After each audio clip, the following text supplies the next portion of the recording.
ایسے ہی ایک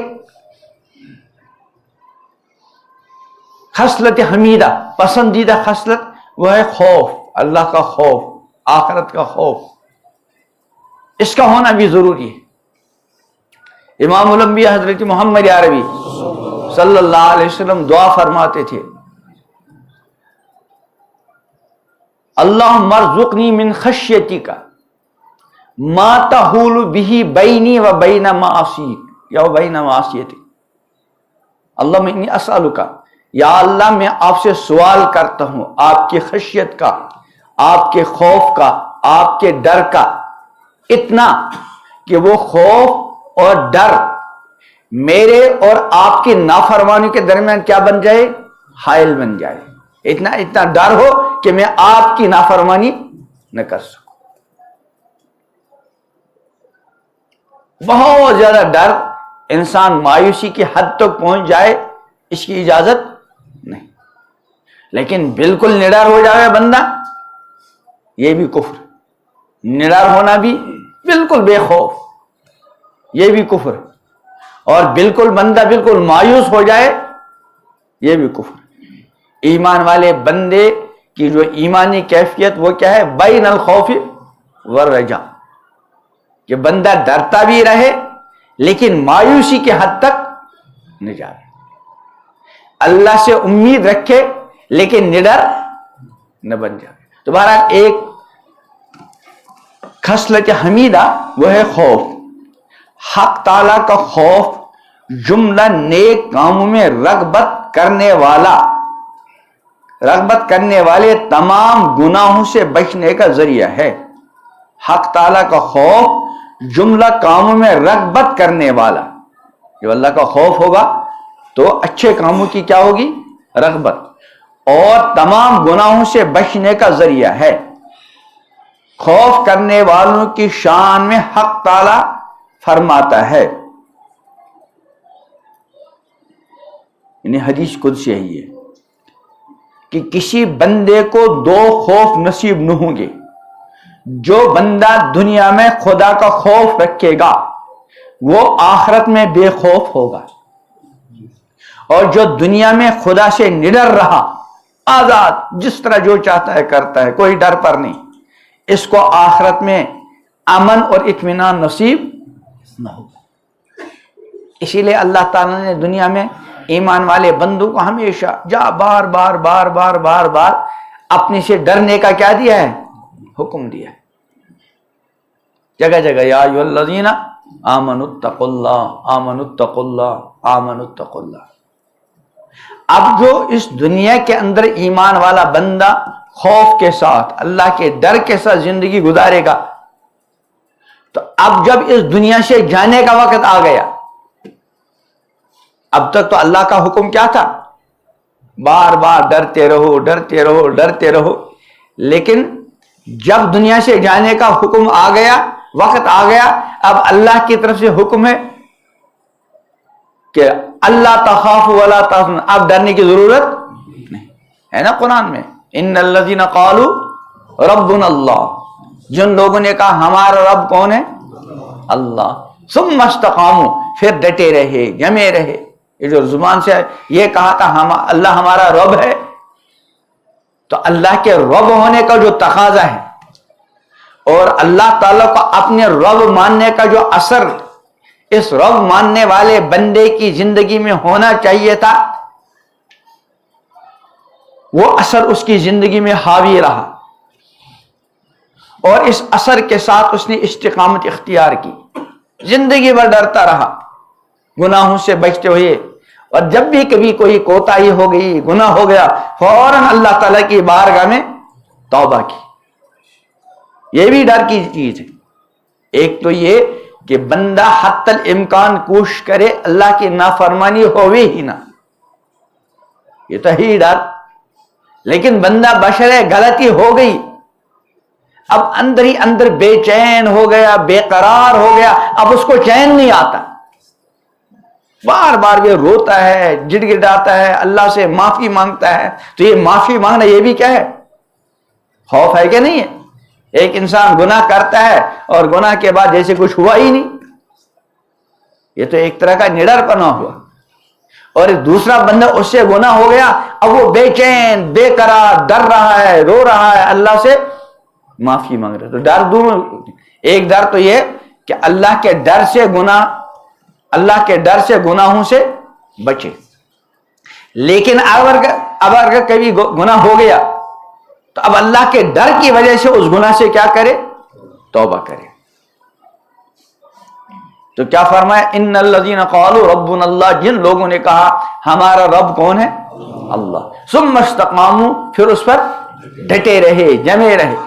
تو جمنے کا مطلب کیا ہے, ہر حکم کو ٹھیک طریقے سے بجا لانے کی کوشش کی, اور ہر گناہ سے بچنے کی کوشش کی, اور اگر کبھی کوئی غلطی ہو گئی, گناہ ہو گیا, فوراً کیا کی, توبہ. تو یہ استقامت ہے. جب انہوں نے اس دنیا میں رہنے کا جو اللہ کے طرف سے وقت تھا وہ مکمل ہو گیا, اور اب جانے کا وقت آ گیا. اب تک تو فرشتوں ہی کے ذریعے قرآن نازل ہوا, جس میں بار بار اللہ کی طرف سے کیا حکم ملتا تھا, ڈرتے رہو ڈرتے رہو ڈرتے رہو. لیکن اب جب جانے کا وقت آ گیا دنیا سے, تو تتنزل علیہم الملائکہ, اب فرشتے آتے ہیں. وہاں تو فرشتے آتے تھے کن کے واسطے سے, انبیاء کے واسطے سے. خود تو ہر انسان کے پاس فرشتے نہیں آئیں گے, کن کے واسطے سے آتے ہیں, انبیاء کے پاس آتے ہیں علیہم الصلاۃ والتسلیم. پھر انبیاء جو ہے اپنی امتوں کو اللہ کا پیغام سناتے ہیں.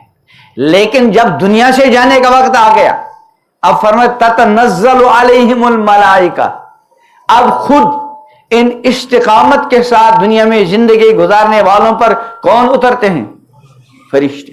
تتنزل علیہم الملائکہ. اچھا, فرشتے خود آتے ہیں کہ کوئی ان کو بھیجتا ہے, اللہ بھیجتا ہے, خود نہیں آتے. خود تو پیغمبروں کے بعد بھی نہیں آتے.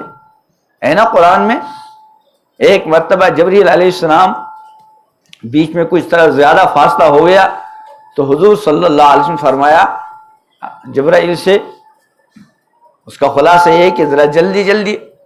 تو آیت نازل ہوئی, وَمَا نَتَنَزَّلُ إِلَّا بِأَمْرِ رَبِّكَ, کہ یا رسول اللہ ہم خود نہیں آتے, ہم جب بھی آتے ہیں تو کس کے حکم سے آتے ہیں, اللہ کے حکم سے. تو معلوم ہے فرشتے جب انبیاء کے پاس آتے ہیں تو خود نہیں آتے, کس کے حکم سے آتے ہیں, اللہ کے حکم سے. تو جب انبیاء کے پاس اللہ ہی کے حکم سے آتے ہیں, خود نہیں آتے, تو استقامت والوں کے پاس خود کہاں آئیں گے. اس لیے بھیجتا کون ہے, اللہ بھیجتا ہے.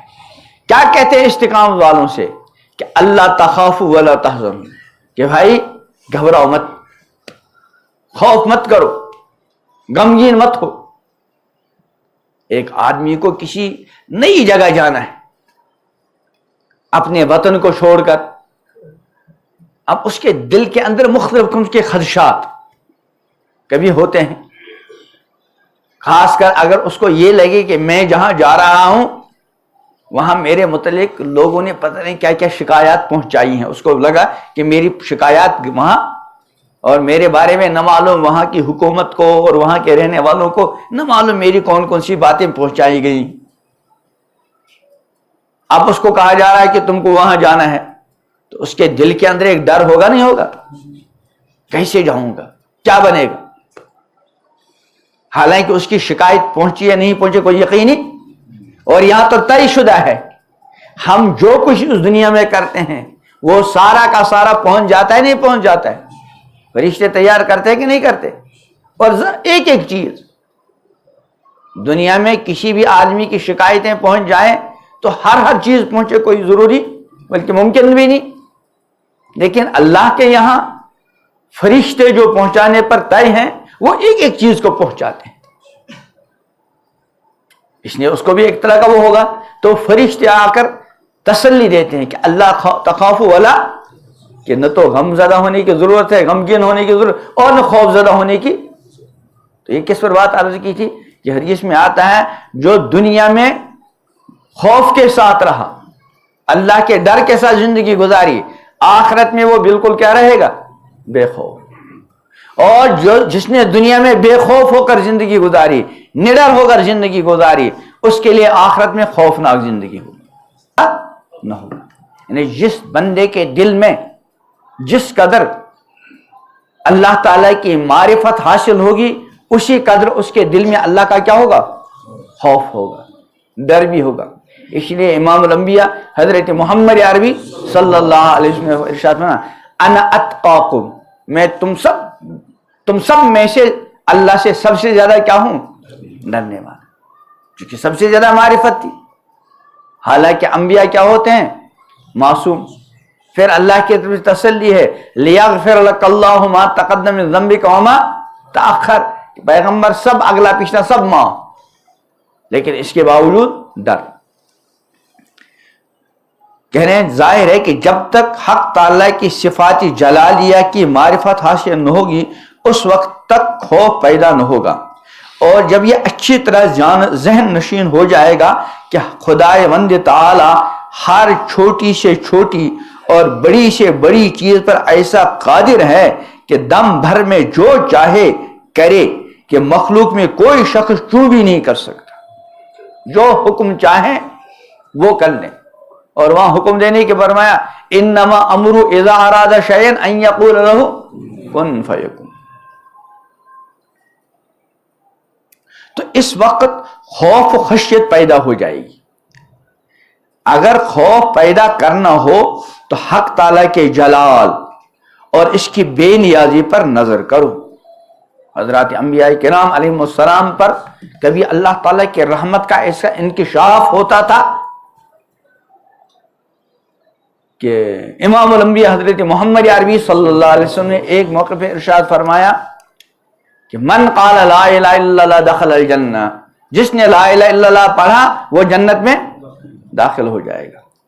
حضرت ابو ذر غفاری رضی اللہ تعالی نے عرض کیا یا رسول اللہ وَإِن زَنَا وَإِن سَرَقَ، اے اللہ کے رسول اگرچہ اس لا الہ الا اللہ والے نے چوری کی ہو، کوئی غلط کام کیا ہو، فرمایا وَإِن زَنَا وَإِن سَرَقَ، ہاں ٹھیک ہے چاہے گناہ کیا ہو، چوری کیا، کچھ بھی کیا ہو، لا الہ الا اللہ کہنے والا جنت میں جائے گا۔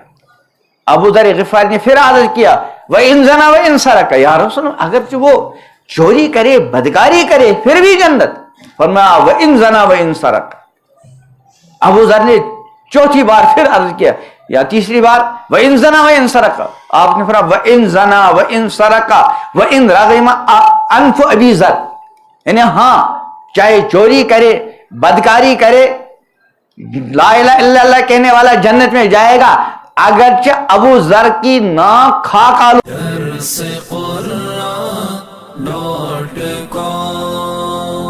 www.darsequran.com